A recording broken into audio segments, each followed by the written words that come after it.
need no introduction, so they will just introduce themselves. Take it away. Thank you. Thank you, David. Terry Leoni, thanks for having me, David, on the last MCLE employment section MCLE of the year. David asked me, and then I roped Karen into this. Oops, let me see. Woo.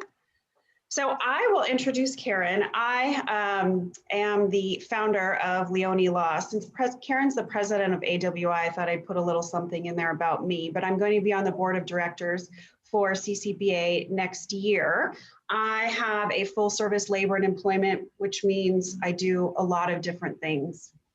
Primarily though, representing employees and a lot of workplace investigations. After I left the DA's office, I really cut my teeth in employment law doing workplace investigations, and that's how I met Karen. She has Kramer Workplace Investigations, does 100% all workplace investigations. Karen, you've been doing them for what, 20 years? I have been doing them for 20 years. Yes, I don't like to say that out loud. It sounds, makes me feel very old. Very early. Yes, I was still in high school when I started. Yes, and Karen focuses on harassment, discrimination, retaliation, but does all different kinds, and also focuses on public employees, but handles public and private employees. And again, that's how I met Karen. I always say across the table. She talks fast and writes really big. That's what I remember when I first met her. But I always tell my clients when Karen was on the other side, I said, this is really good and bad for you. Good because she's really thorough, knowledgeable. She knows her stuff. You know, she's not a management hack. She's not a headhunter. And I said, bad because if you get sustained, you're screwed.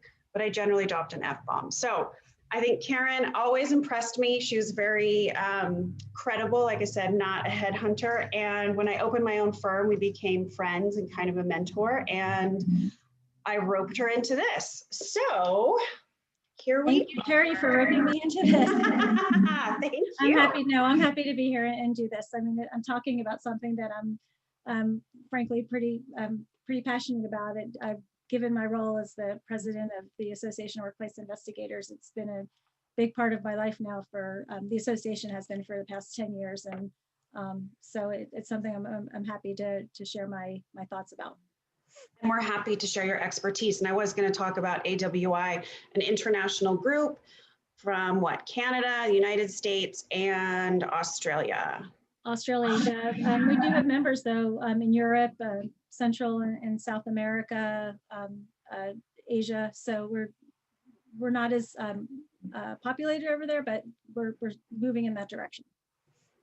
Well, thanks again for doing this. I think a lot of it is, you know, we're going to try to do kind of big picture issues. I think Karen's going to be talking more about the practicalities, and I'll probably be talking about the pitfalls. I don't know how much substance I can offer, but probably like a lot of workplace investigations or interviews, I'll just be interrupting. It's got a lot of substance. And I'm used to that. So we're just going to be providing, you know, kind of the different perspective. Karen more from the investigative role and employment, and me from the employee. And kind of picking apart or sort of the issues that I've seen in the litigation role, either from the plaintiff's perspective or, you know, more so from the administrative question. And please feel free to ask questions in the chat. No, that's not for us.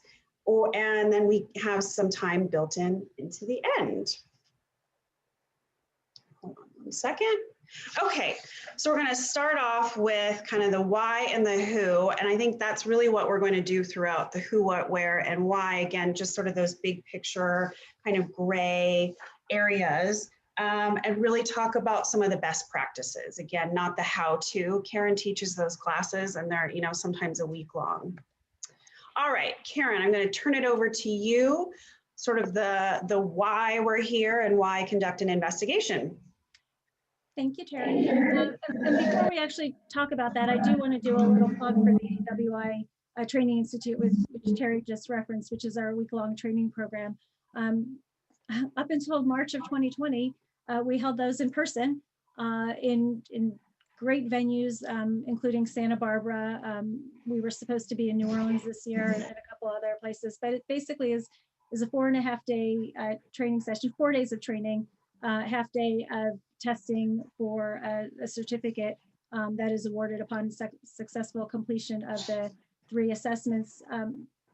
We've gotten amazing feedback on our program. So for those of you that are interested in conducting workplace investigations, I highly recommend you look into attending not only the training institute, which will be offered virtually in 2021, but also look into some of the seminars that AWI offers. We also do monthly and sometimes twice a month webinars and other training materials. And of course, I'm happy to talk to anybody who's interested in getting into or starting to conduct workplace investigations to talk about that and assist in any way that I'm able to do so. It is an amazingly collegial group of people, considering that in some sense we're, at least from the external perspective, we're competitors of each other's.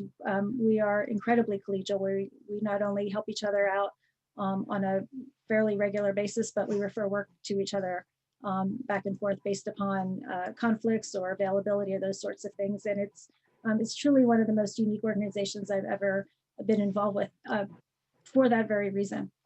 So from a substance perspective, go ahead. I have to say too about AWI, I'm not a member, but I sign up to get all of the emails. There are a ton of trainings. I know that there's like a San Francisco group too that gets together. And actually in terms of the legal updates that I get on the emails, they're fantastic. A lot of the laws that I don't even know are happening and just recent issues with investigations and sexual harassment. A lot of the news updates are great too. So I highly recommend people at least sign up for the updates, and then you can get information about their trainings if you want to, when you need to sign up for those. Yeah, thank you for the plug. Okay, so from a substantive perspective, why are we going to conduct an investigation? I think we're going to hear a couple different themes throughout the next hour or so, but primarily why an employer is conducting an investigation, at least currently, is because they are expected to do so under the law. And as it says on the slide here, that they're mandated that the employer has an affirmative duty to take all reasonable steps to prevent discrimination and harassment from occurring in the workplace. And that was set forth in not only EOC and FEH, but as far as an affirmative defense for in the litigation context in the Farragher and Eller cases that came out. The California case, seminal case that we follow for workplace investigations, is the Cotran case, which is mentioned here. And that basically sets the standard for what we want to achieve when we're conducting a workplace investigation. Prompt, thorough, and impartial are our 3 main barometers that we're looking for when there's a complaint of harassment, discrimination, or retaliation. But workplace investigations don't necessarily require a complaint of a complaint of harassment, discrimination, or retaliation. There are other types of investigations that take place, and we'll talk about those in a little bit. I think the main thing that, from my perspective, is important, and I think for most attorneys' perspective is important, is that when employers are conducting workplace investigations, they want to make sure that they're conducting a prompt, thorough, and impartial investigation that is fair to all of the parties. And that's one of the themes you'll hear about today is fairness. And part of that fairness is just a consistent application of the process to all of the parties, and in many cases, the witnesses as well. So one of the things I like about the Cotran case and in these sorts of investigations is that, assuming you do a prompt, thorough, and impartial investigation, you don't always have to get it right. We try to get it right. Nobody wants to falsely to find somebody engaged in some sort of conduct that they did not engage in, or the flip side, exonerate someone from conduct that they did engage in. But what the Cotran case says is as long as it's prompt, thorough, and impartial, you don't have to get it right. You have to do it right, really, is what it is, but not necessarily get it right. And that gives us a little bit of a pass. Although I will tell you that we all strive. I strive to get it right. You just can't always do that, given the evidence that's made available to you during the course of the investigation. As workplace investigators, we don't have subpoena power or authority. So it's only as the investigation is only going to be as good as what's made available to us during the course of the investigation. Or what the employer provides to you or the employees. Or the witnesses, correct. Right. And I think, part of the FEHA and EEOC mandate, of course, is appropriate corrective action when necessary, but we're not going to get into that. That is not Karen's job or anyone's job as an investigator to both investigate and then propose the discipline. That's for the employer. And certainly from the employee perspective, that's not my area either. I just like to say no discipline if it's needed.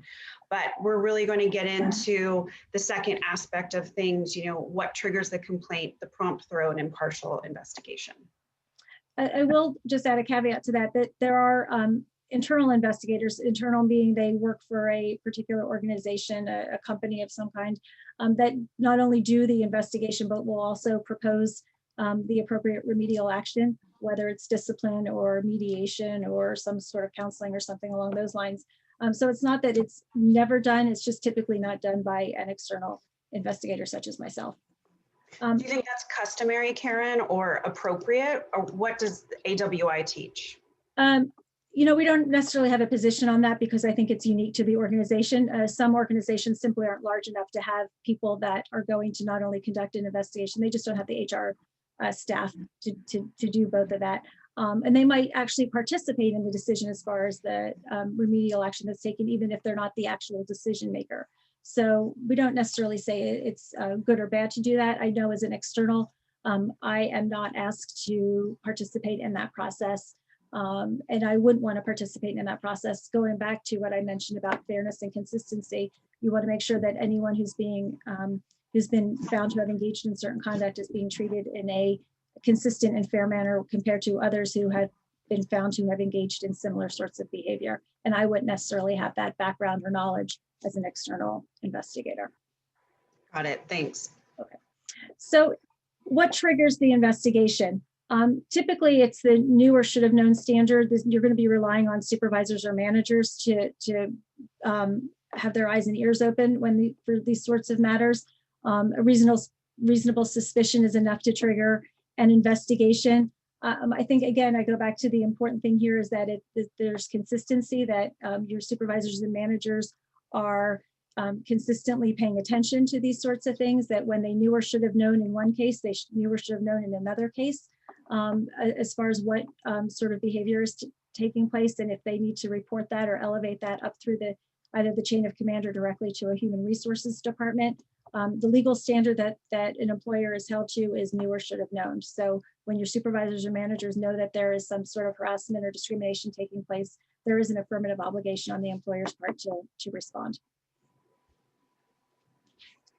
And I would say that there should be a written policy. And when there is an issue of, should we investigate or not, since I do sometimes represent the employee side as well, employers really should err on the side of caution and investigate it. And we'll talk a little bit more too about, you know, sort of not the harassment, discrimination, retaliation, but some of those other issues, and not make an ad hoc determination. So that's important to have the written policy. I think we don't want to use or have employers use the I know it when I see it standard. Yeah. Really have something there and have a better idea of when they are going to do it to be consistent. And so there's not those claims like that I would make that it's unequal or disparate treatment. And I think this goes back to, we can go to the next slide, but I think a lot of this goes back to a training issue for your supervisors and managers, making sure they know not only of what their obligation is to report and respond, but what it is that they are supposed to be made paying attention to, so that they are aware of that. And this goes, again, obligations of a supervisor when they're overhearing conduct or they see conduct. It doesn't necessarily mean that they have to wait for someone to come to them to make a complaint. They knew or should have known, and that can be based on their personal observations. A casual complaint could be in the sense of somebody's venting about something. It doesn't necessarily mean that they come forward and say, I want to make a complaint. Again, it's knew or should have known, and if that venting makes its way to a supervisor or manager, it then is imputed upon to the employer. I think in some cases, employers have policies where a coworker is also held responsible for reporting some sort of misconduct. And so if there's a policy that requires that, that should be something that's adhered to as well. I can tell you in just the past month, I have completed an investigation where I was not only investigating the underlying misconduct, but also investigating whether or not the supervisor had responded in an appropriate manner to the misconduct once it was brought to her attention. So that is something that would potentially lead to disciplinary action against the supervisor.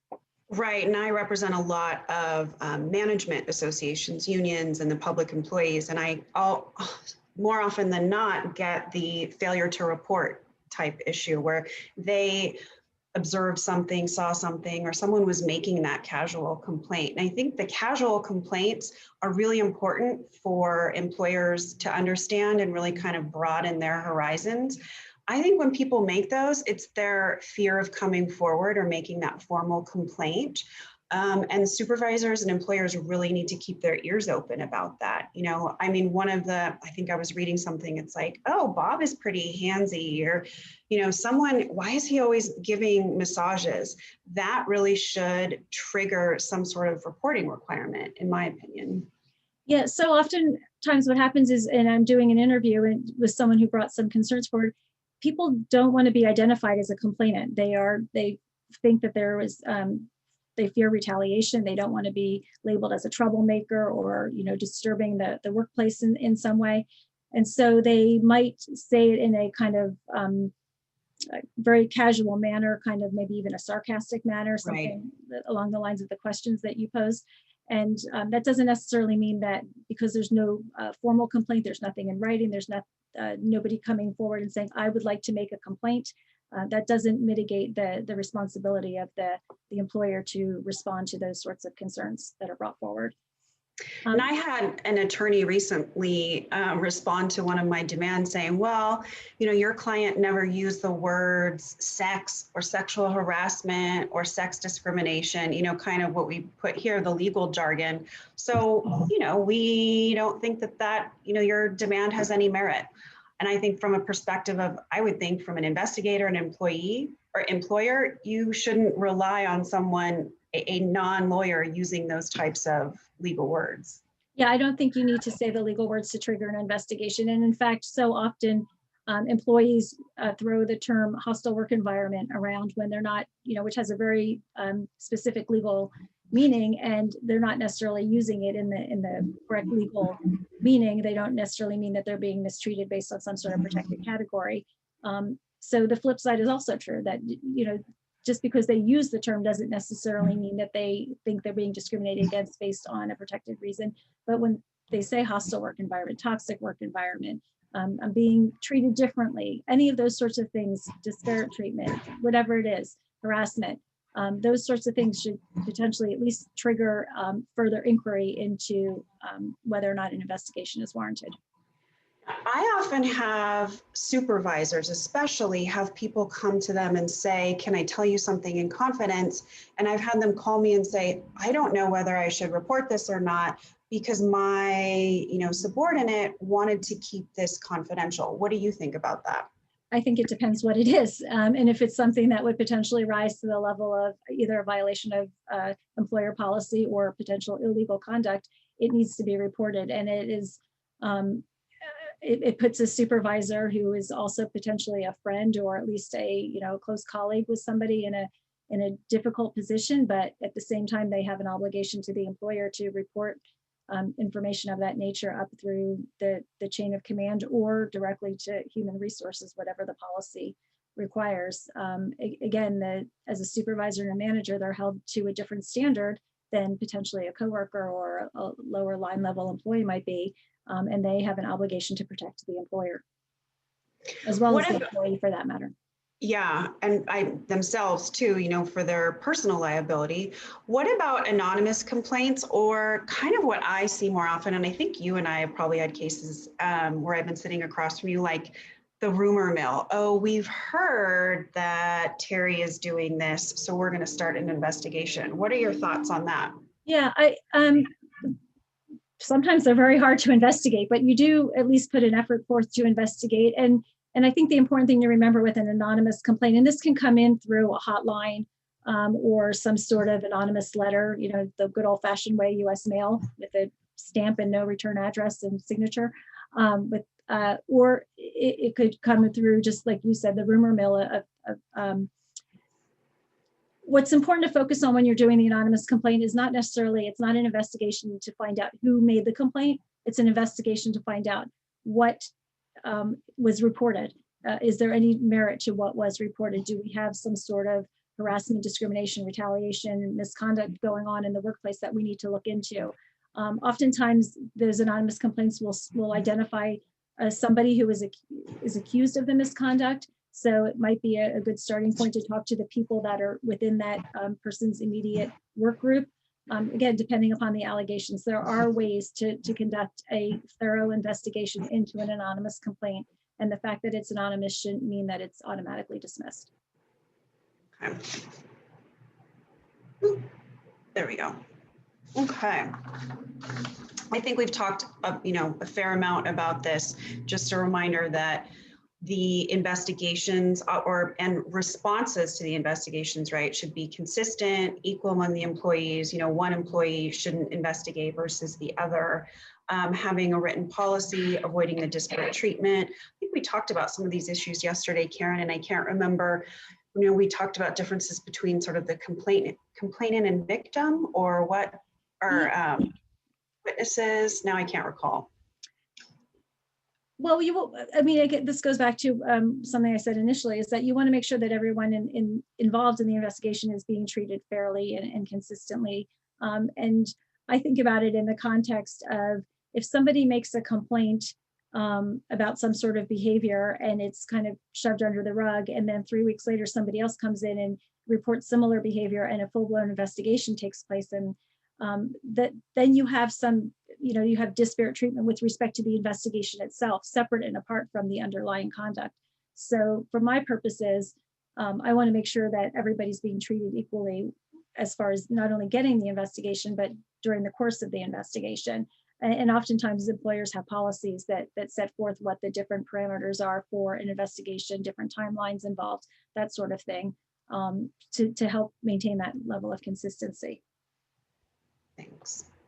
Okay, we talked about this somewhat, but thinking more in terms of concrete examples of what those, I guess, not necessarily just buzzwords or issues that should trigger an investigation, but it's, the harassment, the quid pro quo type issue. And I don't think we really need to get into that. And we don't have time today, all of the issues within each individual item, but the hostile work environment, discrimination, whether it's based on a protected class, I'm being discriminated against because of my disability or age or race. People put that out there all the time.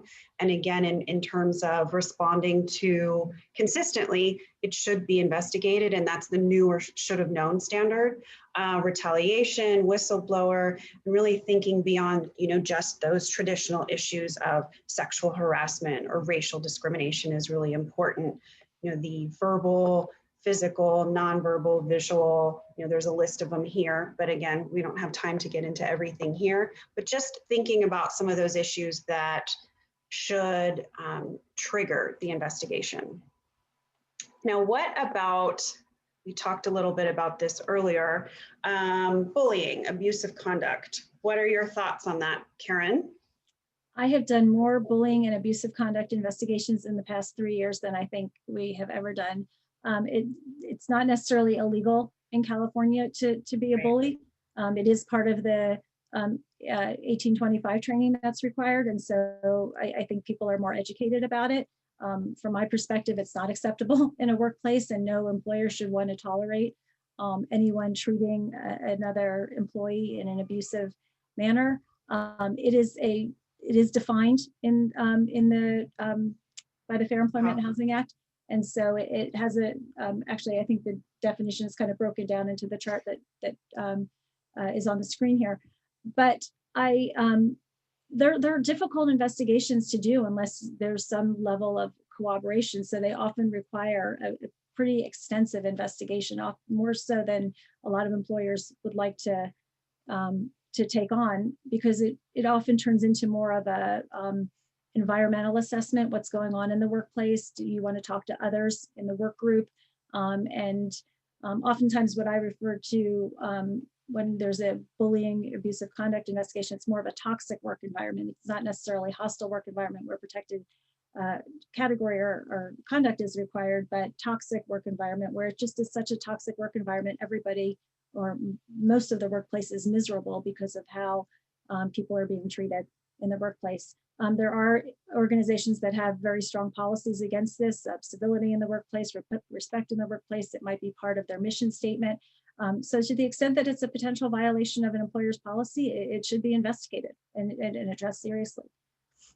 Yeah, I mean, it's like you said, it's not unlawful. It can't lead to that plaintiff's case unless someone makes that complaint. And well, you and I talked about this, the issues with potential retaliation.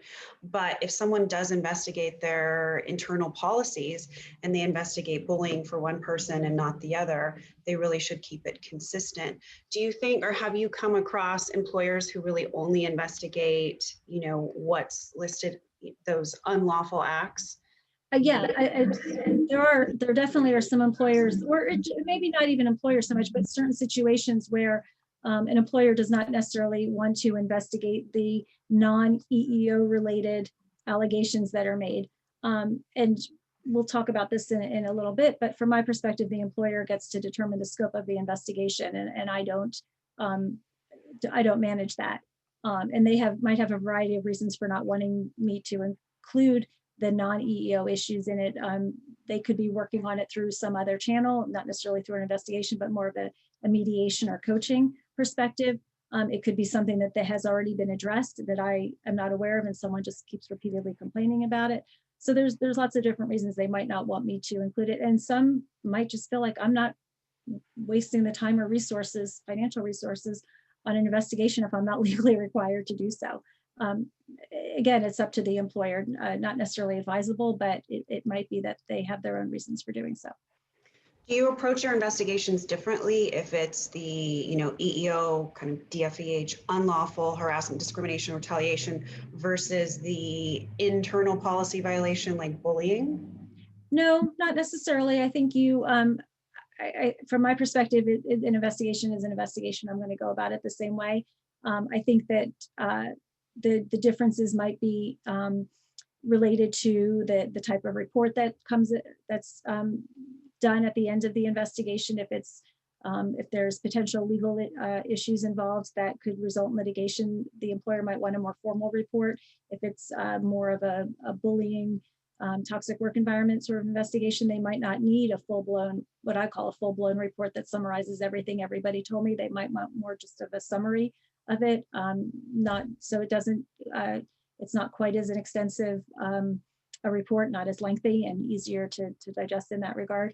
But for the most part, the interviews and that sort of thing are handled in a very similar manner. Now, I think, I wouldn't say a majority, but a lot of my investigations where I represent employees are based on those internal policy violations, especially if it's police officers or firefighters. Certainly the sexual harassment, racial discrimination. What do you mean, or what about ethical issues? What types of investigations involve around that? And do you see that more in private industry? Actually, I think my experience is greater in the public sector, but I think it could be ethical violations in both private and public. Conflicts of interest would potentially be an ethical violation. There could be some sort of ethical violation of people might say like one of the ones I've had is that I'm doing the work but my supervisor's getting all the credit sort of thing, and portraying it as his or her own work to management and making me look bad in that regard, making it look like I'm not doing my job. Those sorts of things could technically be ethical issues. Some employers have a code of ethics that they require employees adhere to, and so it could be an ethical issue in that regard as well. There could also be some sort of conduct like misappropriation of resources or abuse of time card, time overtime, that sort of thing. Those could rise to the level of an ethical issue and potentially even an illegal issue as well. Yeah, I've seen some of that in terms of like board of directors or, upper management. I think, some of my pharmaceutical sales, private clients and their management dealing with issues obviously around pharmaceutical sales, right. Issues like that. Okay. What about prompt impartial, and thorough. So let's start with prompt. Okay.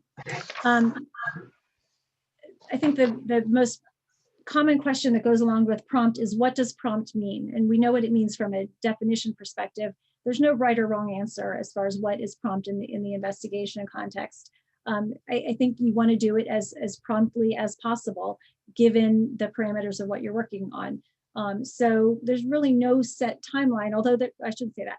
From a general perspective, there's no set timeline. A policy that the employer has might include some sort of timeline that, or an MOU might include some sort of timeline in which to complete an investigation. But typically what we'd like to do is complete the investigation as quickly as possible, taking into consideration the number of witnesses involved, the type of documents involved, the complexity of the issues, the availability of the witnesses. Oftentimes, I'll be contacted to conduct an investigation and asked to get started right away. And those of you who know me, I can't often get started right away just because of availability, but I will do my best to start as quickly as possible. And I clear my calendar and do what I can to get things going right away. And then I come to find out that the complainant who I would like to interview first, so I fully understand what the issues are, is gone off on family medical leave and won't be back to work for 3 to 6 weeks or whatever it is. And then it just keeps getting continued. Given, depending upon the facts of each particular case, it might be that there's very little further investigation that can be done until I've actually had an opportunity to talk to the complainant. So that, of course, is going to create delay. It could be that the individual who's accused of misconduct is on some sort of leave or is unavailable for some reason. And so that potentially creates delay. So you want to really think about doing it as quickly as possible, but within the confines of what you have to work with. And it's not always the employer's fault or the fault of the investigator if things don't go as quickly as we'd like them to. I note on the slide here that explain any delay in completing the investigation in the report. And Terry and I talked about this a little bit. One thing I'm very good about, and I encourage all investigators to do, is in their methodology section in the report, is to document why there was any sort of delay in completing the investigation. And we want to do that for a couple of reasons, one of which would be to make sure that it's right out there in the open of why there was a delay. I had an injury over the summer, and that did create delay on my end of completing investigations because I was unavailable for a couple of weeks or so. And so it kind of postponed things. And I articulated that in the reports.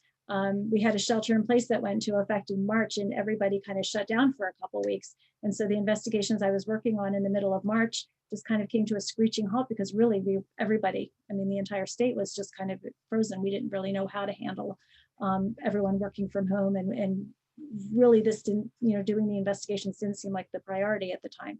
So again, those delays were explained in the report.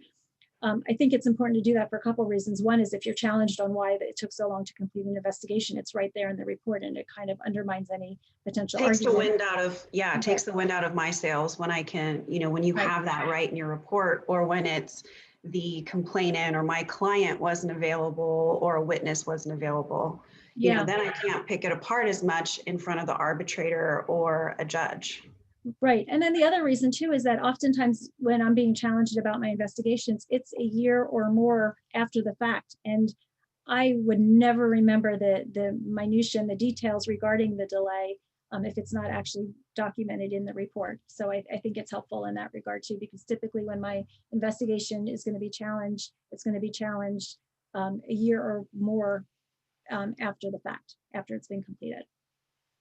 And from a defense standpoint, again, I think that when you write that in your report, it takes some of the wind out of my sails. But I've had judges who, will split the baby or reduce discipline or dismiss it entirely if the investigation has been too delayed because they feel like, well, there's no reason to discipline anyone anymore, or, they look at credibility. So from my perspective, it's often helpful, except for the fact that if I have my client come in, they can't remember anything.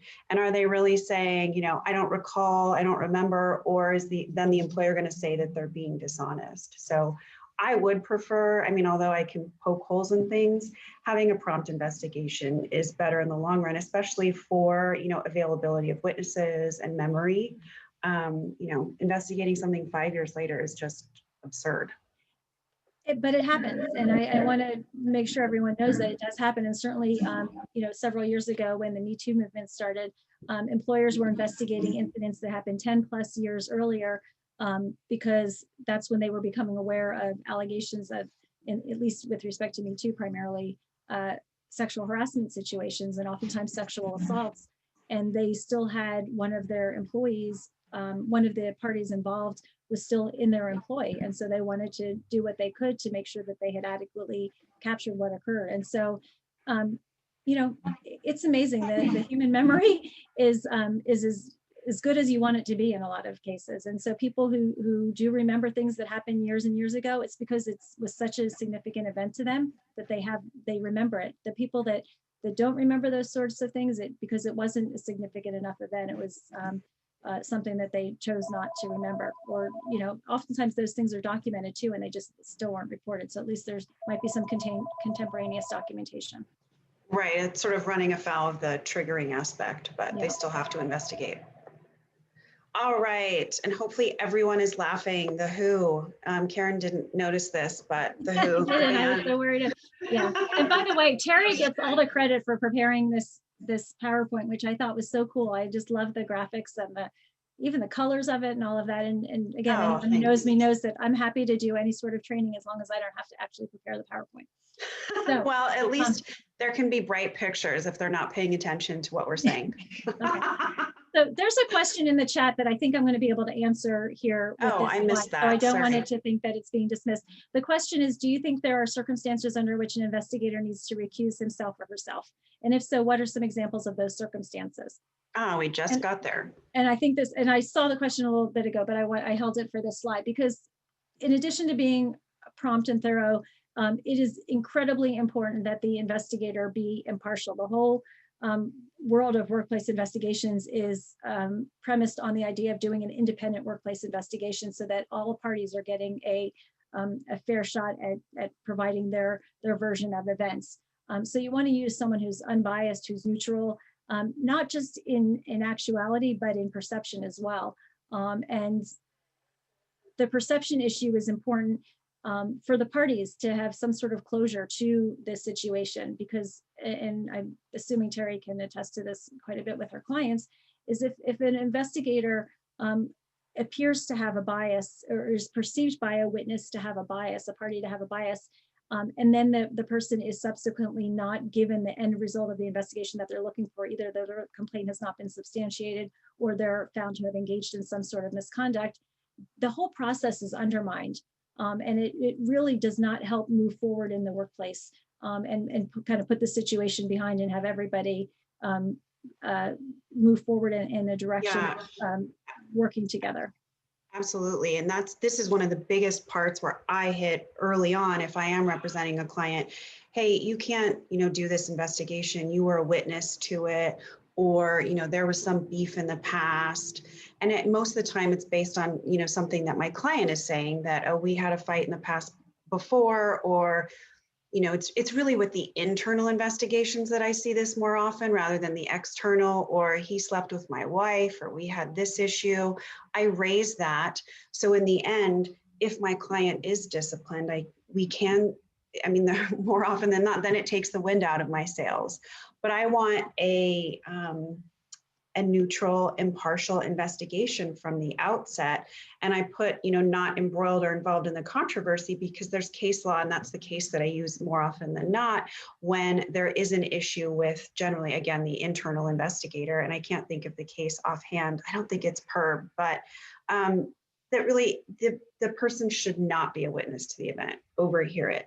I see this with my small public agencies, a small fire department or police department, something like that, where they don't have the staff, but they're all so intertwined in these investigations, and it makes them so messy. And it makes my client go into the interview, the final investigation, kind of with a chip on their shoulder. They just never think it's fair. Right. And so going to the question that's been posed on the chat, as far as when might an investigator need to recuse him or herself, certainly I'm going to recuse myself from an investigation if I have some sort of bias that is going to prevent me from being able to be impartial in an investigation. I'm also going to recuse myself from an investigation if I have some sort of conflict or perceived conflict where the parties might perceive me to have a conflict, even if I think I can be impartial, because I've done an investigation involving one of the parties on a prior occasion, and I did not support his or her position in the investigation, meaning I found against or against their position. Another reason might be that I just don't have the expertise to investigate a particular subject matter, and that happens sometimes in the technology sector for me. A lot of my work is in the public sector, and there's IT staff and support in that regard, and I don't have to get into a lot of the nuances of what some of the startups have as far as the technology aspect of it, or even some of the financial aspects of an investigation. So if I feel like I'm not going to be able to fully comprehend the substantive issue that's being involved, and I have to tell you, I've learned a lot about wastewater and dip witches and things that I never had any knowledge or experience in, or any actually interest in for that matter. I have learned a little bit about how those sort of pieces of equipment operate or function. But if it's going to be much more extensive than that, I might recuse myself. And I'm also going to recuse myself if for whatever reason I don't think I can, or at least turn down the investigation if I don't think that I'm going to be able to complete it in as timely a manner as it needs to be completed for whatever the reason might be. So those are just a couple examples. There probably are others. A party might object to me being in the investigation because they read something about me in the paper that they didn't like. And again, that goes to, I don't necessarily think that means the employer shouldn't engage me to conduct the investigation. But at the same time, if that party's not going to perceive the process to be fair from the outset, then maybe the employer needs to go in a different direction and not retain me to do the investigation. And I've had in, those small agencies too, where it's the person is disciplining them. Oh, I've given them a written reprimand. Then they had a